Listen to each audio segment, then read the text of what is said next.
Is it truly possible to stay positive regardless of what's going on in your life right now? Is that really possible? We are fed information from a whole bunch of different books and CDs and programs around the country from motivational people like me saying that it could very well be. And I want to ask the question today, is that our reality? Hi, I'm David Essel. For the past 30 years, I've worked in the world of positive growth and personal growth and thinking and thought and spirituality. And I want to tell you that for the most part, the answer is yes. The answer is absolutely yes, that regardless of what's going on in our lives, that we can stay positive. But I'm also going to say to you that it won't be 100% of the time. I've yet to meet anyone in my life, regardless of how advanced they are, illumined, no matter how awakened, enlightened they might be, that they're there 99.9% of the time in a positive mindset. I don't think that's possible.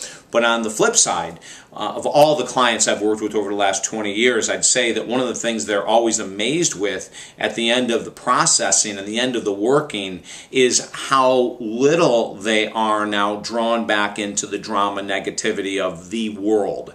Many people call it the fake world. The real world is the aspect that isn't here on this planet, that this might just be all an illusion. And if we play into the game that the world is crumbling and it's getting worse and the economy's never going to rebound and my partner's had another affair and the drinking, I can't get out of the drinking. If we stay focused on those concepts, then it's going to be very tough staying positive in this challenging world that we're living in right now. But let's look at the positive aspect of it. What are the steps that one might take in order to live a more positive life regardless of what is going on in the outside? If you've ever heard of A Course in Miracles, it's an amazing, amazing book. I would say pick it up. It's like probably one of the greatest books I've ever read. The next book I'm going to recommend is called Power versus Force by David Hawkins, and that's another book. So the very first thing I'm going to say is it really does matter what we're feeding into our mind. Number one. Number two is try to remove ourselves from as much of the media as possible. Those individuals that have the news on, the financial news, the regular news, all the time. It's on the car, it's in the car on the radio, it's in the newspapers you're reading, the magazines, television, etc. Find it very difficult more often than not to stay in a positive mindset. Number three, what I have found in my experience is that people that have a deep spiritual or religious path, and I mean one that they act on a daily basis, have a better opportunity to stay in a positive mindset than those who do not.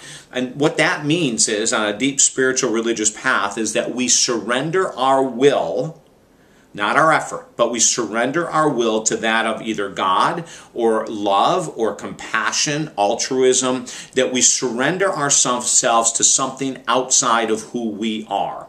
I was reading in the paper the other day about an individual in the United States that's shooting 1 million free throws to raise money for, I think it was victims of head injuries from the war in Afghanistan.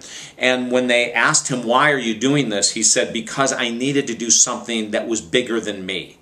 And I thought that's awesome, and that's one of the ways that we can go ahead and increase our chances of being optimistic or positive in a world that at times seems to be crumbling down, is to get outside of ourselves, is to leave our own self, our own worries, our own concerns, and do something for other people. Another tip that I'm going to give you that I know absolutely has powerfully affected my life is the art of meditation. Meditation can come in a variety of different ways, but if it's done on a daily basis, my favorite type of meditation is that in which we go to no thought. You can learn more about that by visiting Transcendental Meditation, tm.org. There's many, many different types of meditation out there. But when we are going into a no-thought type of meditation, then we're able to clear the mind of all thought whatsoever, hence it's called no-thought meditation. And to me, that seems to be the most powerful one in order to refresh ourselves, even when things are outrageously crazy. The next step is to look at what is in my control and out of my control. Another step to ongoing happiness. Another step would be to look at who do I hang out with. You know, if I'm surrounded by people that are filled with drama, friends that are always in chaos, and they're coming to me, individuals that gossip, and maybe we're part of that gossip back and forth. And as a matter of fact, if they're still hanging out with us and they gossip a lot, we're a part of it, or they wouldn't be with us probably. But who we hang out with is immense in regards to staying positive no matter what. And the very last tip I'm going to give you is absolute unconditional forgiveness. Forgiveness for self, for anything you've done in the past meaning 15 minutes ago since watching this video, and anything anyone else has done to you, no matter how horrific. If we're on the path of forgiveness, and it can take time, then we are giving ourselves the best chance to stay in a positive mindset. I know that's really a hard one to believe for many of us, but it works. Now, I want to share this very last point with you. All of these steps I gave you are unbelievably valid. Every single one of them will work, and every one of them will work as long as we apply them on a regular basis. But if you try to do the hit and miss, and I'm going to do a little bit of this and a little bit of that, and this didn't work, and I've been doing it for 30 days, and where's this bliss David was talking about with meditation? It's going to be taking possibly a lot longer than that. If I can help you in any way, because I know that I can, if you're struggling right now, staying optimistic, and you've got a lot of challenges, contact me at talkdavid.com. If not me, there's thousands and thousands of awesome people in this world giving great messages that could help you. So contact them.